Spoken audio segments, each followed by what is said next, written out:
আসসালামু আলাইকুম।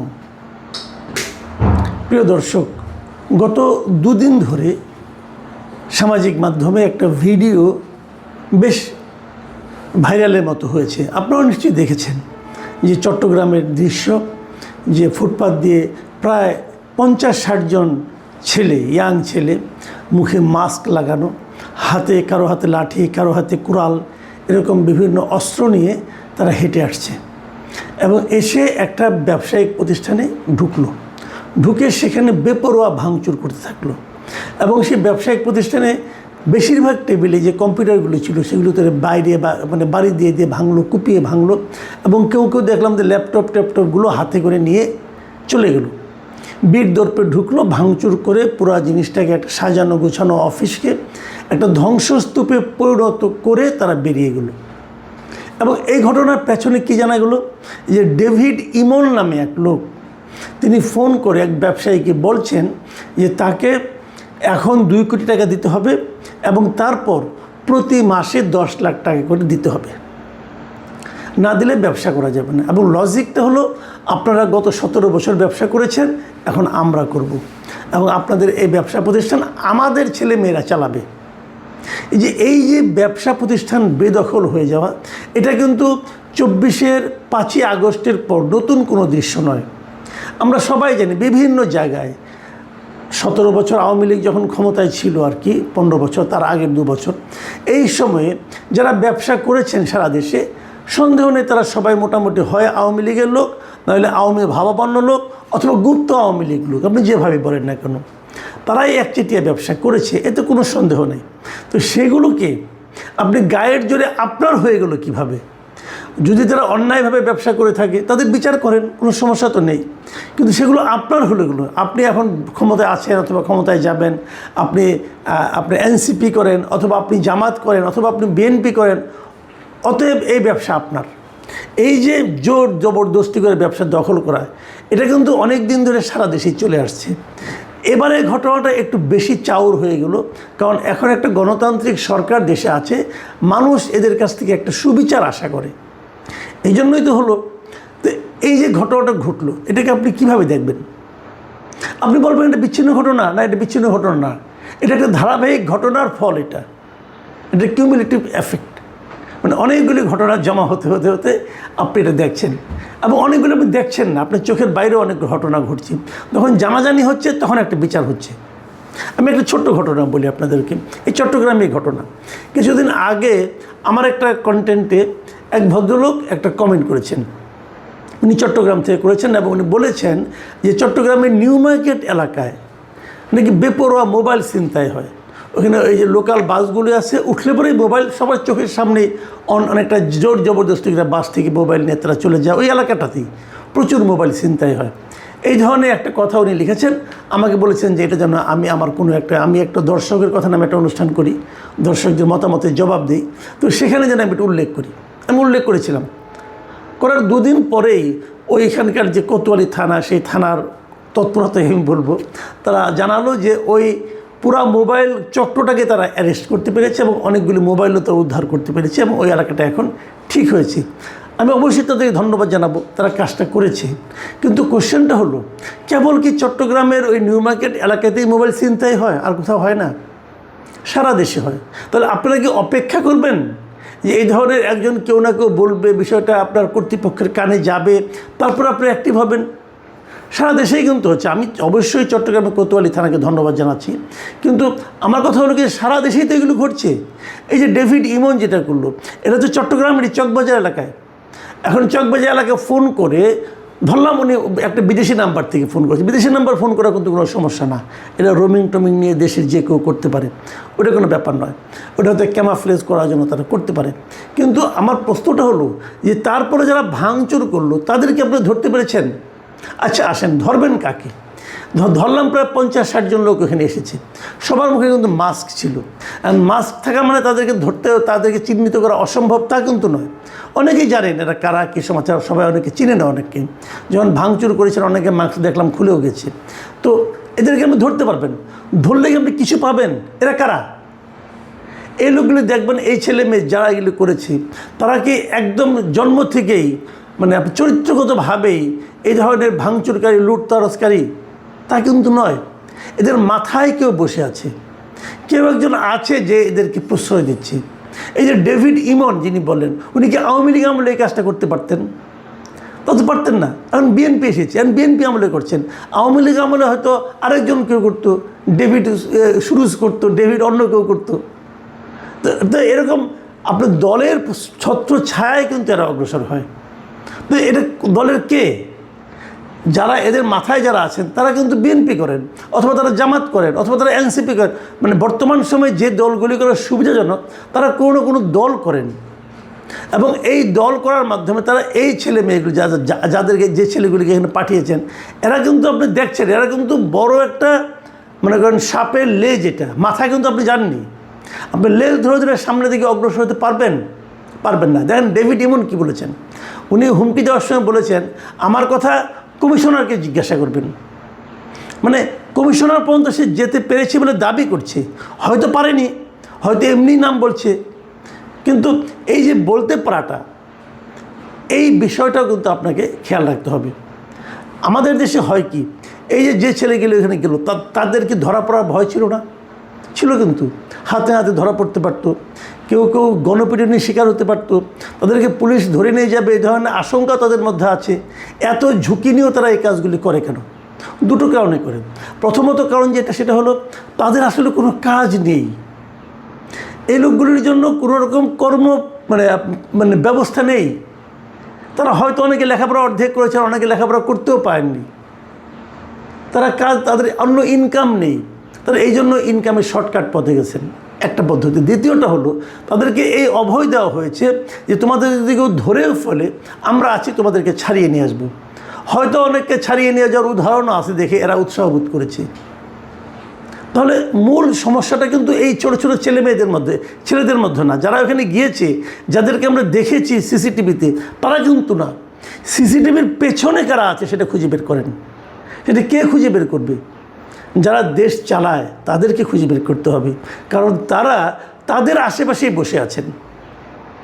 আমরা অনেক সময় বলি, আগের আমলে বলতাম, যেমন আওয়ামী লীগ আমলে আমি অনেকবার বলেছি যে আমাদের যারা মন্ত্রী আছেন তারা তো এই দেশটাকে নিজের দেশ মনে করেন না।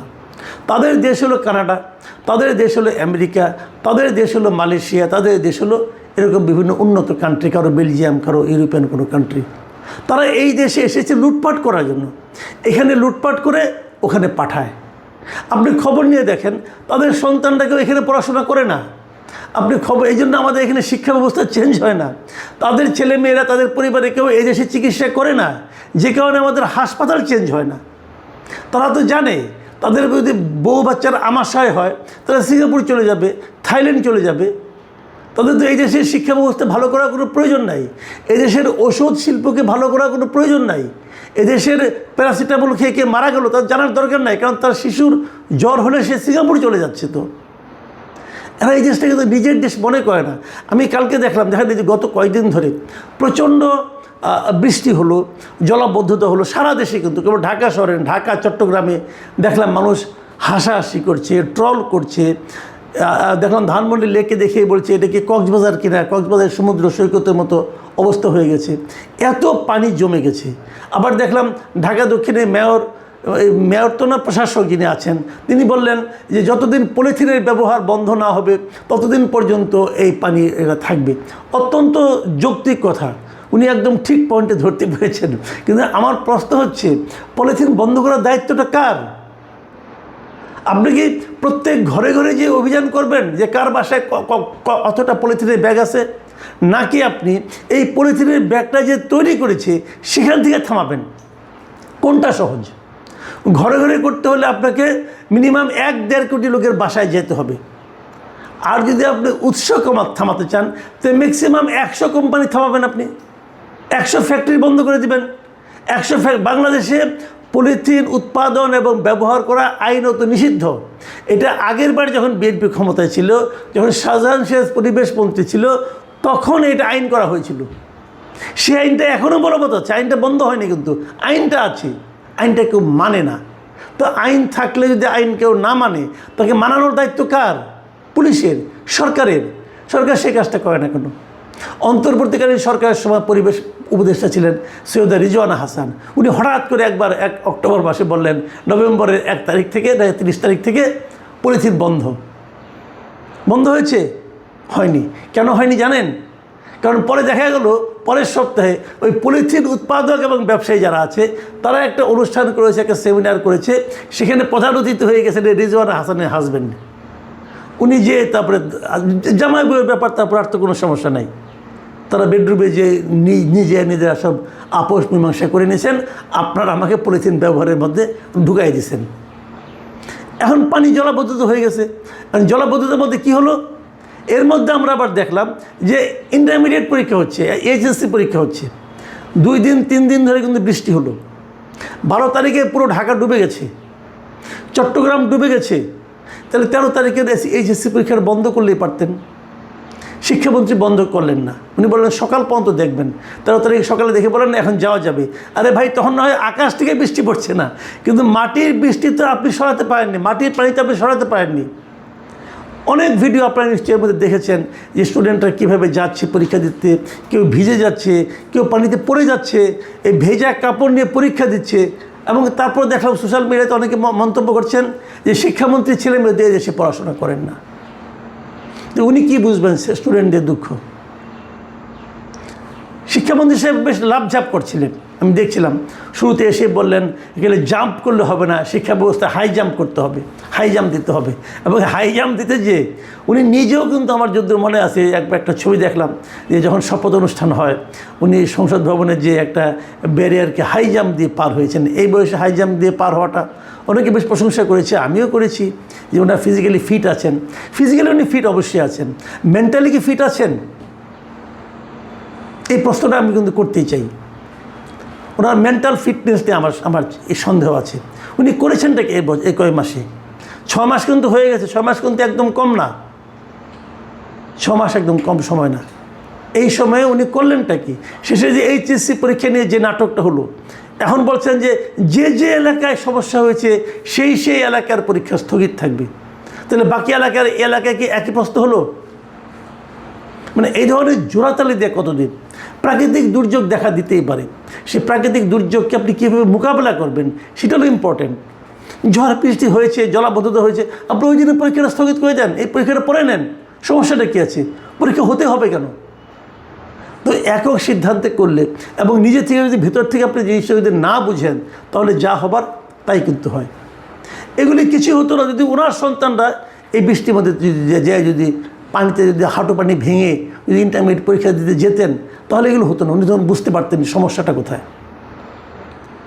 আমি মনে করি যে আমাদের সরকারের উচিত এমন একটা আইন করা, একটা নিয়ম করা, যে যারা মন্ত্রী হবেন, যারা এমপি হবেন, তাদের পরিবারের সদস্যরা মানে একদম ব্যতিক্রমী কোনো কারণ ছাড়া দেশের বাইরে, অন্ততপক্ষে গ্র্যাজুয়েশন পর্যন্ত দেশের বাইরে পড়তে পারবেন না।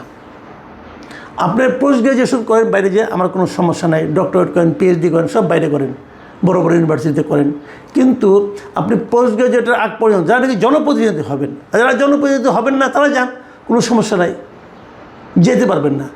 যারা জনপ্রতিনিধি হবেন তারা দেশের বাইরে চিকিৎসা করতে পারবেন না। সরকারি কর্মকর্তা কর্মচারী যারা হতে চান তাদেরকে দেশের মধ্যেই চিকিৎসা করতে হবে, তার পরিবারের সকলকে। তাহলে দেখবেন আমাদের দেশের শিক্ষা প্রতিষ্ঠান, আমাদের দেশের হাসপাতাল আন্তর্জাতিক পর্যায়ে পৌঁছে দেওয়ার মতো, নিয়ে যাওয়ার মতো উদ্যোগ এই লোকগুলির মধ্যে থাকবে। না হলে যাদেরকে দায়িত্ব তারা যদি বাইরে চিকিৎসা করে ভাই, তাহলে তারা যদি বাইরে পড়াশোনা করায় ছেলে মেয়েদের, তাহলে তো এগুলি ঠিক হবে না। এইগুলি ঠিক করতে হবে। আর ওই যে ছেলেরা যারা মুখোশ পরে ভাঙচুর করলো, তাদের যদি কর্মসংস্থান আপনার থাকতো, তাহলে তারা তো এই লাইনে যেতই না। দেখেন, কর্মসংস্থান দেওয়াটা কার দায়িত্ব? সরকারের দায়িত্ব। সরকার 9,000 কোটি টাকার বাজেট দেয়, 9 লক্ষ কোটি টাকার বাজেট, সরকার 9 লক্ষ কোটি টাকার বাজেট দেয়, কিন্তু এই যুব সমাজের কর্মসংস্থানের কোনো দিক নির্দেশনা সেখানে থাকে না। তাহলে এগুলো হতেই থাকবে। আপনি টাকা খরচ করবেন, কিন্তু ওই খরচ সমাজের, দেশের কোনো কাজে লাগবে না। আমি মনে করি সব কিছু মিলিয়ে সরকারকে দেখতে হবে যে কিভাবে দেশের সামগ্রিক উন্নতিটা হবে, এবং সেই জন্যই আপনাদেরকে সরকারে পাঠানো হয়েছে। প্রিয় দর্শক, এখন এ পর্যন্তই। আল্লাহ হাফেজ।